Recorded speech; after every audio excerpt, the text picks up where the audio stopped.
would read a book, and the book was Eat, Pray, Love. Eat, Pray, Love. Yeah, it's from a woman, the author is Elizabeth Gilbert.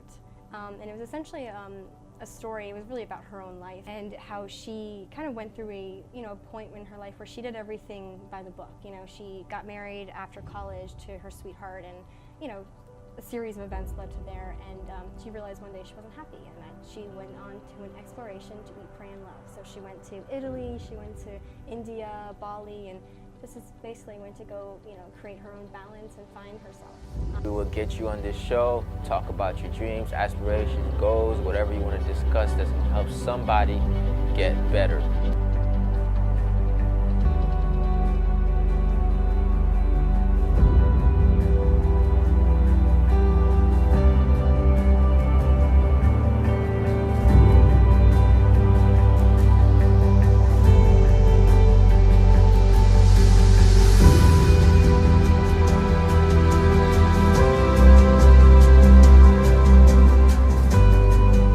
How's it going, everyone? Thank you for tuning in to the Unlimited Power Show. Today, I have the pleasure of having Carly Manzella here on the show, and we're moving with peace, correct? Walking with peace. We're walking with peace. We can move with peace too. If we walk, we move, we jump, as soon as we're in motion. And that's what this whole show is about. It's about being in motion towards the greater version of ourselves. The term unlimited power refers to the unlimited capability that you have to achieve greatness, whatever that may be for you. And the purpose of this show is to inspire, motivate, and uplift you to do it by sharing someone else's story. And speaking of stories, Carly Manzella, one thing I always say here on this Unlimited Power Show is that I do not introduce anyone to the show. I'd like for you to introduce yourself. I like that. So I'm Carly Manzella, as Ed has said. I am a graduate of a college in Boston. I studied business management, and with that, I have decided to continue the brand of SpirituallyFit, bringing it back to Florida, where I created it. I started when I was 16 on my yoga journey, and from there it was like, I have to teach this. I have to, give this to everybody. So it was almost like a passion to spread the yoga love. So it's kind of where my, the peace entered my life, is when I started practicing yoga and finding, that transformation in my life. So. I mean, at 16 years old, like most people are skipping school, getting 2 boyfriends, failing classes, doing all types of stuff. What got you into yoga so young? Yeah, so I was normal. I had a boyfriend. I did skip class here and there. Still had some fun, but I don't know. I was on like a different path. I was like that sophomore in high school that instead of sitting in class, after the teacher was done in the last 10 minutes, instead of just talking with everyone or going on my phone, I would read a book, and the book was Eat, Pray, Love. Eat, Pray, Love. Yeah, it's from a woman, the author is Elizabeth Gilbert. And it was essentially a story. It was really about her own life and how she kind of went through a point in her life where she did everything by the book. She got married after college to her sweetheart, and a series of events led to there, and she realized one day she wasn't happy, and that she went on to an exploration to eat, pray, and love. So she went to Italy, she went to India, Bali, and just basically went to go create her own balance and find herself. And so it's funny, I was like, 16 reading this book in classrooms while kids are like doing their, their kid thing. And I just kind of was more introverted in a sense. I was very outgoing. I loved talking to people, but a part of me at that time needed to create space. And so I did that with that book. And then from there, actually at the school I went to, Boca High, they had a curriculum for yoga. There was a teacher there, Stephanie Gross. If she ever is listening to this, shout out to you, love you. Move Through Yoga, she created. And that's exactly how my yoga journey started. I was able to take that elective, and I had it for my first period, and it was like the best way to start the day. I mean, I got to take yoga, and it was amazing, the curriculum that she had set up for us. We didn't just learn the yoga poses. We learned the true anatomy of the body, the philosophy behind what yoga is, to union, to yoke together. And to me that hit home, and so as soon as I took that year-long class with her. Yeah. That summer I went right into yoga school at Zenden Yoga in Boca Raton. How old were you then? My birthday's in July 3rd, and I turned 17. So I registered when I was 16 to do the class, and then turned 17 and started the program like 3 days after my 17th birthday. So it was kind of wonderful how it all worked out. So I was going into my senior year of high school, so it was like the summer before senior year. So at that moment, did you know that, well, this is what I'm going to be doing now for the rest of my life? Did you think maybe, oh, this is something I'm really interested about, at least? Yeah, so definitely was, I like to say it fired me up, you know, like definitely was like this huge passion, and I was so just all about it. And, you know, a part of me, you know, didn't even really want to go to college because I was so set on like just building this yoga brand and, you know, just teaching yoga. And then, you know, I had great mentors in my life that were like, get the degree, study business. You want to have a yoga business one day or organization. You need those skills. So for me. Did you feel like you learned business in business school? I think that I learned different tools and different, you know, marketing techniques. Were exposed to a lot more connections in school, but I really believe that I learned more about business doing internships and, you know, talking to business owners and saying, like hands-on.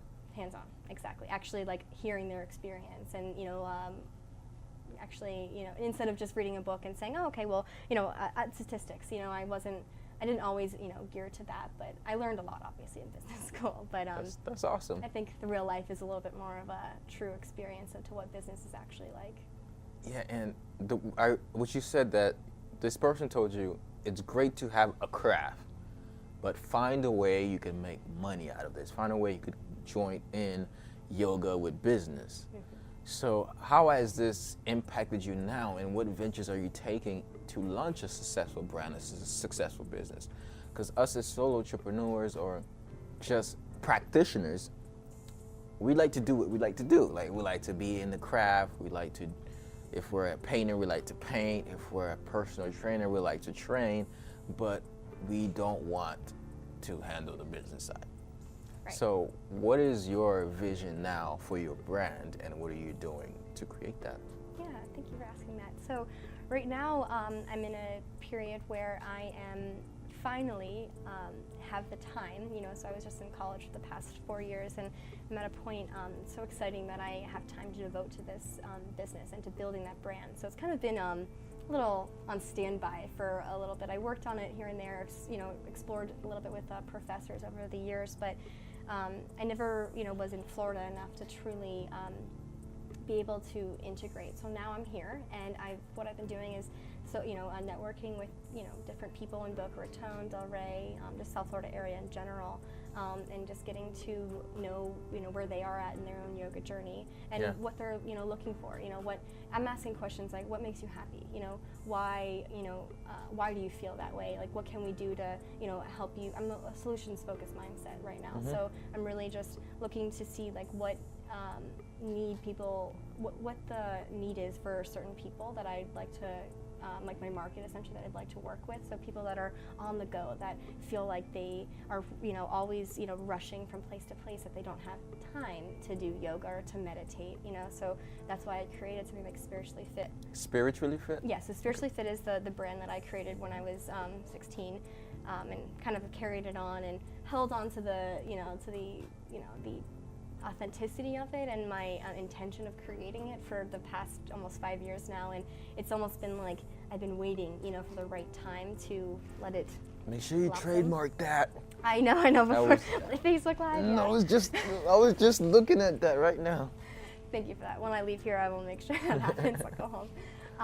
But yeah, so I'm doing different things by just making that, you know, finding that I have the time to now go and, you know, network with the right people. I'm making the time for my own self to, you know, practice, you know, my Spiritually Fit workout. So it's a 2015 that I created. So it's a 20-minute cardiovascular workout following a 20-minute, you know, yoga flow, and then a 15-minute guided meditation. So all in all, it's a 45 minutes, and you just get to relax. And you get to take that time for yourself. So anyone that says like, oh, I don't have, you know, 10 minutes or an hour to take, well, this is truly designed to take that 45 minutes. So you could take it home with you, or you could take it in the park with me, you know. So it works either way. So I go to the beaches and the parks and offer it to people who want to come. So it's like an integrative, spiritual, mental, and physical fitness program. Yeah, mind, body, soul. You know? Mind, body, soul that you kind of created. I like the concept of segmenting it 20 minutes, 20 minutes, 10 to 20, 20, 10. That's really an innovative way of putting it, because in our industry, it's either I do this or I do that or I do this or I do that. You know, a lot of times people who do yoga is in this connection with other people who do something different, and then it's like, why not bring it all together and make it the best for this person, so that, you know, I am getting a little rush, and then I am relaxing, and then I am being mindful. So I think that's really awesome the way you put it, and that's kind of like what I want to do. So speaking of your practice and what you do and your brand, what is your definition of yoga? And I mean, you know, I know you and I both know what yoga is, but what does yoga mean to you?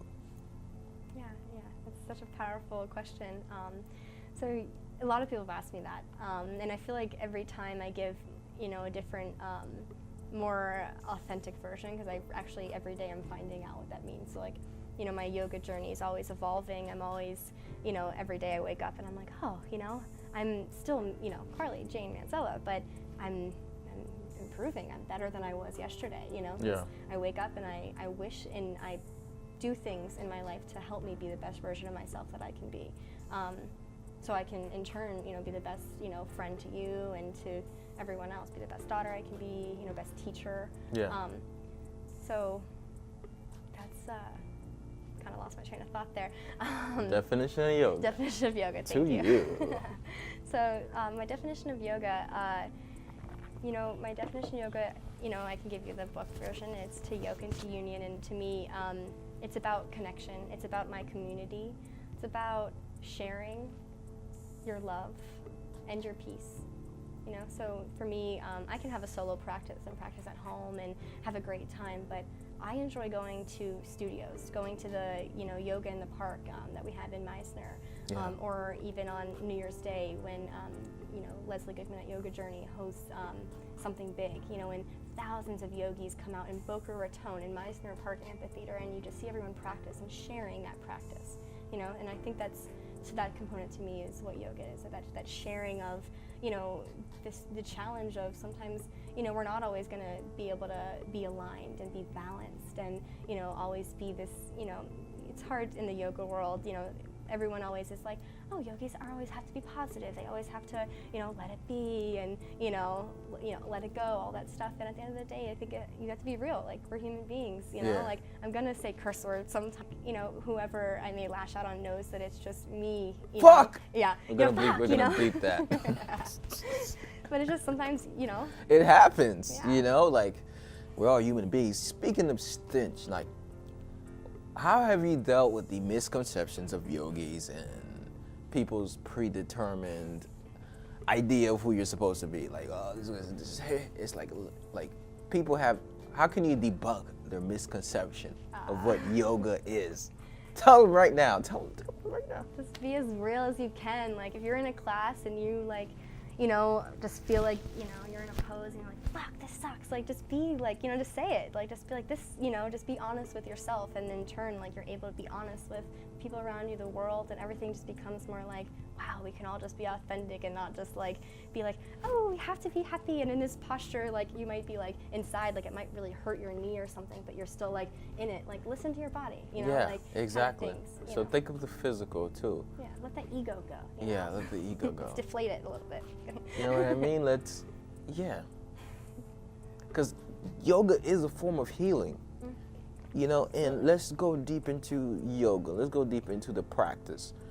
What can you tell the people watching now, more than just the poses, more than just the breathing, what are the benefits of doing yoga, and why should I do yoga? What should everyone doing this do yoga? Why? So I always tell people to do yoga, one, just because there's a lot of people who don't even really move. You know, we're walking, you know, we're going upstairs, you know, going to the grocery store, going to bed, but are we really moving? Are we, you know, rolling our shoulders up and back and really like feeling that sensation? You know, are we taking the time to, you know, make sure that, we're on the ground and we're, touching our toes and just doing small things. I think it's really, at the end of the day, like taking time for yourself. It's what it all comes out, self-care, self-preservation, saying like, oh, I deserve this time. I deserve to, practice, a little yoga here and there. So yeah, like increase the blood flow, decrease the stagnation in all these joints. There's so many scientific, health benefits to it, but I think beyond that, I think it's just like movement. Just move through your yoga. Like you said, finding that breath. Finding your peace. So a good way to walk with peace is to incorporate a yoga practice. And it doesn't always have to be, 60 minutes long and in a hot, room. It can just be, you have a YouTube, video up and you're like, okay, like I'm going to try and figure this out, just rolling out your mat and just setting the intention that you're going to take time for yourself to just be and move your body and get in tune with yourself. Like, that's all I would ever want for anyone, is just to like check in, like realize that we're in this body, and it's so like beautiful, and that, we get to, explore it. And that's the best thing for me. Yeah, like you're blessed. You're blessed to have working limbs. You're just blessed to be alive. So you just need to get out and you need to move. So whether you're doing, qigong or you're running or you're, in that jazzercise class or yoga, whatever it is, you're moving. We got to get our people to move. One thing I read in Tony Robbins' book is that getting old is about not moving. So if you don't move, then you're aging. Absolutely.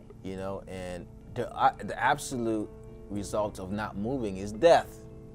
So if not moving at all is death, and you're not moving right now, then you're slowly dying. So to begin to live, right? Deductive reasoning. So to begin to live, we got to move. Not just with our physical bodies, but with our mental space. If we're not moving mentally, then we're dying mentally. And if we're dying mentally, then what's the purpose? We also have to nurture our creative minds, so important. Say, be true to you, be free, and allow this wild being, to be unleashed, and follow your heart. Whatever sets your soul on fire, do it. If it's not what your friends or family or society says is right, sometimes that's okay, do it. Follow your heart and walk with peace always.